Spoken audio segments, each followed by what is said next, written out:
చాలా సంఘాల్లో బలవంతం చేస్తారు. దశంభాగాలు తిండి, దశంభాగాలు తిండి.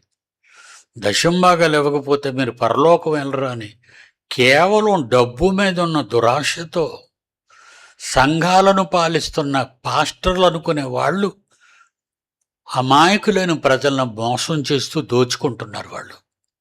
అది చాలా తప్పు.